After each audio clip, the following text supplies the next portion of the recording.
नमस्कार दोस्तों। आज के इस एक्चुअल वीडियो की शुरुआत करने से पहले एकदम छोटी सी बात आपको बताना चाहते हैं। अभी देखो, कुछ ही दिनों में बहुत सारे लोगों के एग्जाम शुरू हो जाएंगे, चाहे कॉम्पिटिटिव एग्जाम्स की बात हो या फिर रेगुलर क्लासेस के एग्जाम्स। बस पढ़ाई लिखाई में लोग अभी एकदम भरपूर तरीके से लगने ही वाले हैं। तो हमने डिसाइड किया कि हमारी वेबसाइट में जो एजुकेशन ब्रेसलेट मिलता है उसका प्राइस हम डाउन करें। स्पेशली आप लोगों के लिए ये ऑफर कुछ ही दिनों के लिए वैलिड है, तो उसका फायदा जरूर उठाइए। एजुकेशन ब्रेसलेट हमारी वेबसाइट का बेस्ट सेलर है। बहुत सारे लोगों ने इसका फायदा उठाए हैं, बहुत सारे लोगों को इसके पॉजिटिव इफेक्ट्स देखने को मिले हैं। थोड़ी बहुत रेटिंग है, अभी आप जाकर देख सकते हैं वेबसाइट में और अपने लिए ऑर्डर कर सकते हैं। बाकी अब आज इस खतरनाक वीडियो की अब शुरुआत करते हैं। उत्तर प्रदेश में खैरा नाम का गांव है। इस गांव में 3 पक्के दोस्त रहा करते थे। एक का नाम था नरेश, एक का नाम था तुलसीराम और एक का नाम था कान्हा। ये तीनों एक ही कॉलेज में पढ़ाई किया करते थे। इनका कॉलेज इनके गांव से, इनके घर से लगभग 40 किलोमीटर की दूरी पर था। ये लोग अपने घर से ही आना जाना किया करते थे। इनके पास बाइक थी। कभी एक ही बाइक से चले गए, कभी 2 बाइक से चले गए, कभी 3 बाइक से, है ना। हालांकि अपना जो नरेश है उसके पास उसकी खुद की एक कार भी थी, बलेनो कार। जब कभी भी मौका पड़ता था, मूड होता था, तो ये लोग कार से भी जाते थे। अभी से कुछ टाइम पहले की ही बात है।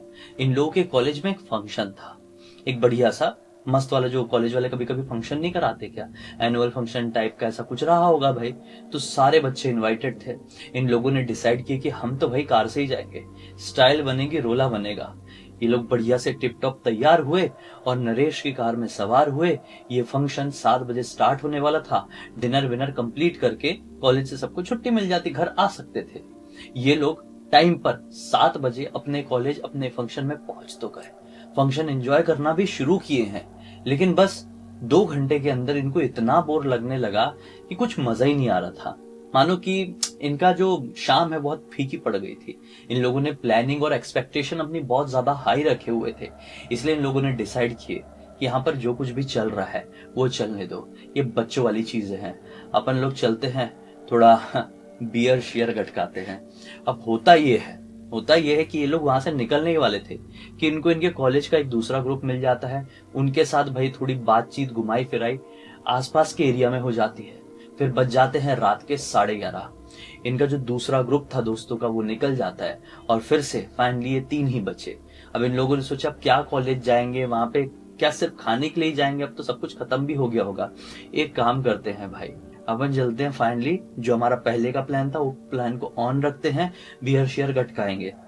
ये लोगों ने आसपास दुकान ढूंढना शुरू की, कोई ढाबा, कोई रेस्टोरेंट, कोई ठेका खुला हो तो, लेकिन आसपास सब कुछ बंद दिखा रहा था।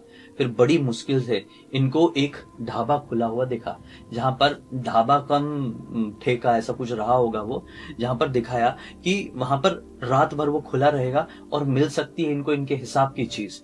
लेकिन वो जगह जहां पर ये जो है उनसे लगभग 51 किलोमीटर दूर थी। मतलब ये लोग अभी अपने कॉलेज के आसपास ही है ना, वहां से 51 किलोमीटर दूर जाना पड़ेगा इनको बियर पीना है, तो माहौल बनाना है तो आज रात का।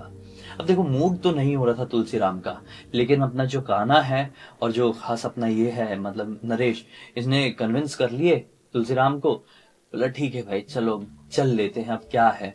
तो ये तीनों रेडी हो गए, फास्ट फास्ट चला के कार को पहुंच गए वहां पर। ये कोई 1 बजे के आसपास, 1 बजे के आसपास ये लोग पीने शीने बैठे हैं।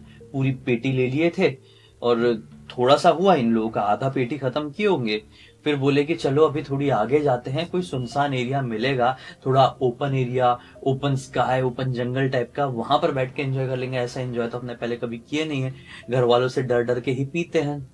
तो निकल चले और थोड़ी आगे जाने के बाद इनको एक ऐसा ओपन स्काई, ओपन एरिया मिल गया कि खुले आसमान के नीचे मस्त गाड़ी रोक के नीचे बैठ के फैल के बढ़िया पी रहे हैं। कोई रोकने वाला नहीं, कोई टोकने वाला नहीं, कोई जज करने वाला नहीं। ये लोग टाइम की तरफ बिल्कुल ध्यान नहीं दे रहे थे। काफी ज्यादा रात हो चुकी है, इतनी रात की सड़क पे भी गाड़ियां नहीं चल रही थी। आखिरकार जब इनका पूरा टंकी फुल हो जाती है, पेट की सारी बियर खत्म हो जाती है, तब समझ में आता है कि क्या करें यार, साला नींद आने लगी। ज्यादा पी पालो तो बड़ी भयंकर नींद आती है, मैंने ऐसा सुना हूं। तो इन लोगों को बहुत नींद आने लगी। बोले क्या करें यार, बहुत दिमाग खराब हो रहा है, घर चल ले क्या। लेकिन घर जहां पर ये लोग अभी है वहां से 95 किलोमीटर दूर था और ये लोग बहुत ज्यादा भंड हो गए। मतलब सीधी खड़ी भाषा में कहूं तो गाड़ी चलाकर कैसे जाएंगे, ड्रिंक एंड ड्राइव जैसा मामला हो जाएगा, क्या करें क्या करें क्या करें, धीरे धीरे बढ़ जाते हैं। फिर इतने में कान्हा याद दिलाता है कि भाइयों जहां से अपन आए थे उसी रूट से जाएंगे तो दो दो नाकाबंदी है, 100% पकड़ा जाएंगे और लंबा जाएंगे, कार भी जब्त हो जाएगी, घर वालों तक भी बात पहुंच जाएगी। तो हमारा सीधे सीधे जाना तो बिल्कुल भी ठीक नहीं है। एक काम करते हैं, कार यहीं कहीं लगाते हैं और सोसा जाते हैं। सुबह जब उतरेगी घर वालों का फोन बोल देंगे कि हाँ हाँ हम लोग फंक्शन में है, रात भर फंक्शन चल रहा है, बहाना मार देंगे और सीधा सुबह जब उतरेगी ना तब जाएंगे। इन लोगों को ना, बाकी के दोनों को ना ये प्लान ठीक नहीं लगा। खासकर अपना नरेश क्या बोलता है, नहीं भाई ऐसे नहीं, जाना ही पड़ेगा। अच्छा चलो एक काम करता हूँ, मैं मैप में देखता हूँ कुछ तो सुझाव दिखेगा। अब वो मैप खोलता है, अपनी तिकड़म लगाता है, उसको एक रास्ता मिल भी जाता है। ये रास्ता 95 किलोमीटर, अगर ये लोग सीधा सीधा रोड से जाएंगे तो 95 किलोमीटर लग जाएंगे ना, कितना टाइम लगेगा इनको घर पहुंचने में, और दो दो नाकाबंदी भी लगेगी। एक दूसरा रास्ता देख लिया जो 50 किलोमीटर कम कर दे रहा था। इनके घर का रूट 50 किलोमीटर कम कर दे रहा था, यानी कि अप्रॉक्स आधा कम कर दे रहा है। अब ये 50 किलोमीटर ही अगर इस शॉर्टकट से चलेंगे तो अपने घर पहुंच जाएंगे। तो नरेश बोलता है अरे भाई ये कोई रास्ता है? तो ये लोग बोलते नहीं भाई, अगर वहां से आए गए नहीं है तो जाना ठीक नहीं रहेगा। लेकिन नरेश है कि इनको कन्विंस कर ही लेते हैं, अरे चलो ना यार, क्या यहाँ पे दिमाग खराब हो रहा है, ठंड वंड लग रही है, मजा नहीं आ रहा है, हो गया पी पा के, घर वालों को भी फिर अजीब बहाना देना पड़ेगा, समझ जाएंगे फंक्शन में हो तो आवाज क्यों नहीं आ रही है किसी की, चलो चलते हैं करके। अब नरेश ने दोनों को कन्विंस किया, सब एक दूसरे को कन्विंस ही कर रहे हैं, गलत काम कर रहे हैं ये लोग। देखो गलत काम इसलिए क्योंकि ड्रिंक एंड ड्राइव होनी नहीं चाहिए, इन लोगों को पीने पाने के चक्कर में इतनी दूर आना नहीं चाहिए था। ठीक है, अब लोग करते हैं, मस्ती मजे में कर देते भाई, यहाँ पर हम किसी को ऐसे जज तो नहीं कर सकते, सबकी अपनी लाइफ होती है। लेकिन हमारा कहानियों का मकसद यही होता है कि हम किसी की लाइफ में कुछ हुआ है तो उसकी जड़ तक पहुंचे और उससे जो सीख मिल रही है वो आप लोगों को कन्वे करे। हमेशा हर कहानी मनोरंजन के लिए नहीं होती, कुछ कुछ सीख के लिए भी इंपॉर्टेंट होती है। तो होता ये है, ये कन्विंस हो जाते हैं, कार में सवार होते हैं और उस शॉर्टकट से थोड़ी आगे जाके वो वाले एक रास्ता मिल गया है। ऑब्वियसली वो एक गांव, एक दो गांव से होते हुए भी निकलता है, बाकी जंगल वाला ही रास्ता है, वहां पे चलना शुरू कर देते हैं। वो जो दो गांव इस रास्ते में पड़ने वाले थे वो पहले निकल गए हैं। ये लोग लगभग 19 किलोमीटर आगे आ चुके हैं। पहले बहुत उबड़ खाबड़ रास्ता आया, जंगल जैसा रास्ता आया, सबको टेंशन हो गई कि मैप ने हमको उल्लू बना दिया क्या यार, मतलब ये कौन सा सीन है, ये साला ये रास्ता है कि जंगल है पूरा प्रॉपर, समझ में नहीं आ रहा था। और इस उबड़ खाबड़ रास्ते को ये लोग खत्म करने ही वाले थे, इनको दिख गया था कि थोड़ी आगे जाके अब सीमेंटेड रोड है, कि उससे पहले ही लाइट बंद हो गई, गाड़ी की लाइट बंद हो गई। दिमाग खराब, अपर डिपर हर तरह की इन लोग तिकड़म मार के देख लिए, लेकिन लाइट चालू ही नहीं। और लिटरली जहां पर ये अभी गाड़ी चल रही है वहां पर 0% लाइट सोर्स, जैसा मतलब भाई पूरा घना अंधेरा, मतलब इतना घना अंधेरा कि साला कोई यहाँ पर खड़ा है, ठीक है, और 5 फीट आगे कोई खड़ा होगा ना तो उसका चेहरा नहीं दिखाई देगा।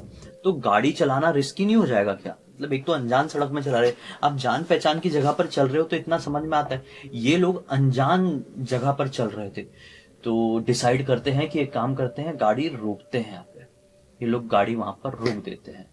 नरेश बोलता है मैं नहीं चला पाऊंगा, तुलसीराम और कान्हा को गाड़ी चलाना नहीं आता था।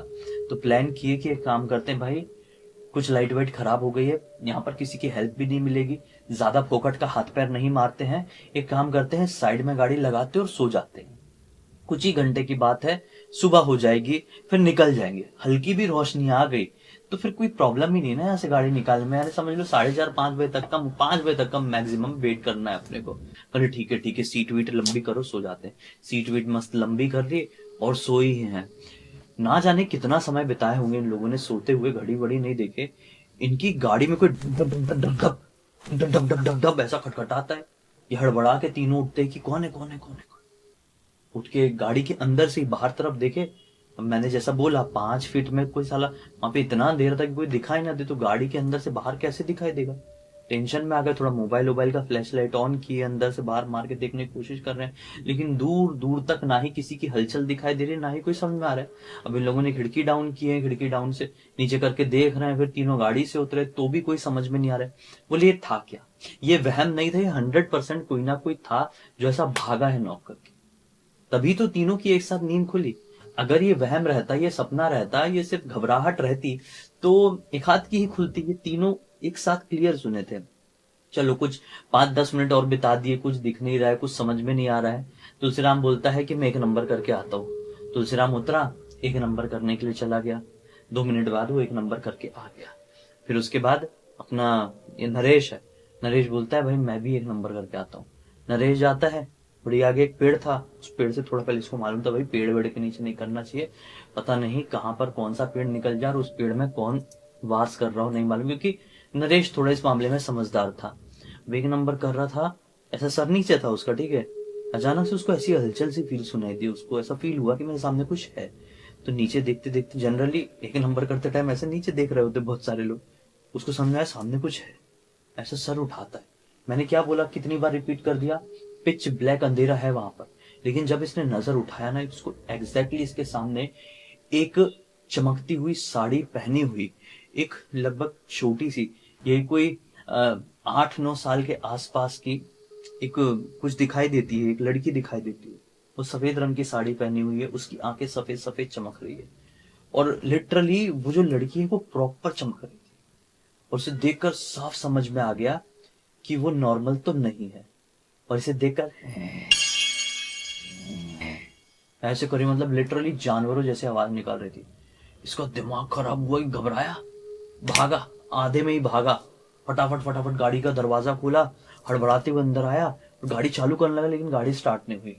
बोले कि हो क्या गया है, इसके दोनों दोस्त बोलते तुलसीराम और कान्हा, अरे हो क्या गया है, कैसा पगला रहा है, क्यों भाग रहा है तू, बता तो सही, रुक जा, शांति रख तू। तो ये बताता है रुक के, भाई मैं 1 नंबर करने गया था, नरेश बताता है, मुझे सामने ऐसा ऐसा दिखाई दिया। बोले अरे कुछ नहीं है, ऐसी हो सकता है तेरा वहम होगा, तो इग्नोर कर, अगर कुछ होता तो पक्का तेरे पीछे दौड़ के आया होता, ये तेरे दिमाग का डर है, तेरे दिमाग का वहम है। मतलब तुलसीराम कुछ बोल नहीं रहा है, मैं बोल नहीं पाया स्टार्टिंग में, तुलसीराम कुछ नहीं बोल रहा है, सिर्फ और सिर्फ कान्हा ही इसको बोल रहा है, समझ रहे हो। तुलसीराम नहीं बोल रहा था, तुलसीराम चुपचाप बैठा हुआ है और कान्हा ही समझा रहा है, अरे तेरा वहम होगा, ये वो करके ऐसा। तो इसने तुलसीराम को भी देखा, बोला कि भाई तू भी तो गया था ना, तुझे कुछ दिखाई नहीं दिया क्या। तो तुलसीराम ऐसा इशारा कर दिया, बोले हूँ क्या है, कुछ तो बोल। ये लोग आपस में ऐसे बात कर रहे हैं कि फिर से किसी ने कान में धाड़ से ऐसा मारा, धाड़ से बहुत जोर से हाथ मारा। अब ये फिर पलट कर देखे तो पीछे कोई भी नहीं। बोले ये चल क्या रहा है यार, कौन मार रहा है। भी बोला, अब फाइनली अपना जो है नरेश वो बोल देता है कि गाड़ी से नहीं उतरना है, 100% कुछ तो बाहर है, गाड़ी अभी स्टार्ट भी नहीं हो रही, हमें ज्यादा घबराना नहीं है, हाथ पैर नहीं मारना है, बस भगवान का नाम लेके गाड़ी में सो जाओ, कोई कुछ नहीं उखाड़ सकता। अगर आप डर नहीं रहे हो तो, डर हावी हो गया तो आपकी बैंड बच जाएगी। मैंने साफ देखा हूं, तुम लोग विश्वास करो या ना करो, तुलसीराम तो बैठे बैठे ही सो रहा है, कान्हा तुझे ही बता रहा हूं, तू विश्वास कर ना कर, कुछ है यहाँ पर, बस डरना नहीं। तो कान्हा बोलते हैं हाँ भाई नहीं डरते यार, कुछ नहीं होता कुछ नहीं होता करके। अब ये लोग थोड़ी देर तक ऐसा रिलैक्स किए, और कान्हा तो ऐसे, मतलब तुलसीराम, सॉरी कान्हा नहीं, तुलसीराम तो ऐसे ऐसे करके थोड़ा सो गया था। ये दोनों भी थोड़ा बात करने के बाद ऐसा फैल गए कि कुछ नहीं होगा, हम डर नहीं रहे। फिर सोए हुए पता नहीं कितना टाइम हुआ, कितना नहीं, फिर धाड़ धाड़ धाड़ धाड़ बहुत कुछ बैंग करने की आवाज सुनाई देने लगी। ये दोनों घबरा कर उठे, कौन, कान्हा और अपना नरेश। जैसे उठते तो पाते हैं कि अपना तुलसीराम गाड़ी के अंदर नहीं है, गाड़ी का दरवाजा खुला हुआ है, और जो अपना तुलसीराम है वो गाड़ी के पीछे तरफ, डिक्की की तरफ कुछ तो भी ऐसा लगा नहीं रहता कि कार का लोहे का पोर्शन, उसमें बहुत जोर से अपना सिर मार रहा है, और इतना ज्यादा बुरी तरीके से मारा कि पूरी कार हिल जा रही है। घबराते हुए दोनों नीचे उतरे हैं। सबसे पहले नरेश ही आगे बढ़ा कि तुलसीराम तुझे हो क्या गया है, अपना सर फोड़ लेगा क्या इतनी जोर जोर से। जैसे ही उसने ऐसा हाथ बढ़ाया उसको रोकने के लिए, तुलसीराम ने इतनी जोर से उसे कंधे में मारा कि उसका कंधा ऐसा हो गया, ऐसा पूरा बैंड जैसा हो गया, और वहीं पर गिर पड़ा एक ही बार में। जबकि नरेश अच्छा हट्टा कट्टा, लेकिन वो एक ही बार में ऐसा गिर पड़ा कि ये क्या है। अब इस नजारे को देखकर कान्हा बहुत ज्यादा घबरा गया, उसने कंट्रोल करने की कोशिश किया, लेकिन वो कंट्रोल नहीं हुआ। तुलसीराम इनफैक्ट 4-5 बार और मारा, और फाइनली एकदम बेसुध हालत में नीचे पड़ गया। कान्हा जल्दी जल्दी अपने अब घर वालों को फोन करता है कि अब तो सब कुछ बताना पड़ेगा। तुलसीराम के घर वालों को फोन करता है, पूरी बात बताता है, लोकेशन भेजता है। दोनों तीनों घर वाले यहाँ पर पहुंचते हैं। अब हॉस्पिटल वगैरह लेकर जाते हैं, घर वाले बहुत डांटते हैं कि तुम लोग पागल हो गए हो क्या, साले पागल हो गए हो, इतना पिए हुए हो, क्या कर रहे हो, ये इसने दारू के नशे में ये सब कुछ कर दिया है, दिमाग नहीं है, जंगल में कहाँ पर तुम लोग क्या कर रहे थे, ऐसा कर बहुत डांटे। मतलब जिस लेवल पर जाकर डांट सकते थे उतना ज्यादा सुनाई कि तुम लोग की तो खटिया खड़ी पढ़ाई रुकवा देंगे, ऐसा ऐसा करके सब कुछ हुआ। अरे भाई जब ये तुलसीराम को लेकर पहुंचे हॉस्पिटल में, तो हॉस्पिटल वालों ने बोल दिया कि बड़ा मुश्किल है इसको बचाना, इतना ज्यादा इसका लॉस हो गया है। लाल पानी मतलब आप समझ रहे हो ना, इतना ज्यादा लॉस हो गया है कि बहुत बहुत ही ज्यादा प्रॉब्लम हो जाएगी। एक दिन 1.5 दिन करीब वो हॉस्पिटल में एडमिट रहा और फाइनली वो खत्म हो गया। वो खत्म हुआ ना, तो उसकी न्यूज इतना ज्यादा डरा दी अपने नरेश को, इतना ज्यादा डरा दी कि कहीं ना कहीं मेरी ही गलती है। मैंने इन लोगों को फोर्स किया था उस शॉर्टकट से जाना है, मेरा ही प्लान था कि यार बियर पीने के लिए 51 किलोमीटर दूर जाना है, हमारे घर से 95 किलोमीटर दूर। सब कुछ मेरी गलती। और वो एकदम वो सदमे में चले गया। वो इतना ज्यादा सदमे में रहा, ना कुछ खाता था ना कुछ पीता था, ना अपने कमरे से बाहर निकलता था। 2 महीने उसकी लाइफ के कैसे गए, मतलब उसके खुद के पास इस बात का जवाब नहीं है। कॉलेज वॉलेज सब बंद हो गया, पढ़ाई लिखाई सब ठप हो गई, कुछ नहीं बचा, कुछ नहीं बचा। ठीक 2 महीने बाद उसकी दवाई इलाज सब कुछ चल रहा था। 2 महीने बाद जब वो अपने सेंसेस में आता है, थोड़े दवाइयों का असर होता है, उसको समझ में आता है कि दुनिया अभी भी अब क्या करें, जो हो गया वो हो गया, आगे नॉर्मल तरीके से जी जा सकती है। तो वो थोड़ा सेंसेस में आ जाता है ना, तो उसको समझ में आता है कि कान्हा भी तो मुझसे 2 महीने से मिलने नहीं आया है, मैं तो पागल सा हो गया। तो कान्हा को क्या हो गया, ना ही उसका फोन आता है, ना ही मैंने उसको कांटेक्ट किया। ये थोड़ा सेंसेस में आए और कान्हा के घर पर पहुंचता है। कान्हा को देखकर ये शॉक, भाई कान्हा तुझे क्या हो गया है, ये तू ठीक तो है ना। कान्हा बात करने की हिम्मत में नहीं है, एकदम दुबला पतला, खाना पीना खाता नहीं है, आंखें पूरे गाले गड्ढे हो चुके हैं, स्किन ऐसी कि ऐसे हाथ लगा दे तो स्किन हाथ में जाए, ऐसी स्किन ऐसी निकल रही थी। बोले क्या है तेरी स्किन गल रही है, तो वो कुछ बात करने की कंडीशन में नहीं।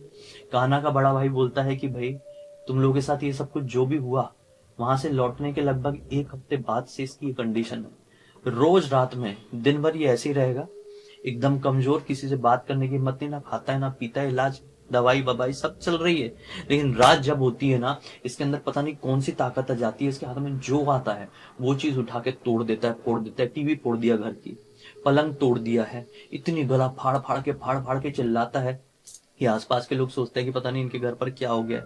मतलब हम तो बहुत परेशान है भाई, और हमने इंटेंशनली तुझसे कांटेक्ट नहीं किया क्योंकि हमें भी पता था कि तेरी भी कंडीशन खराब है।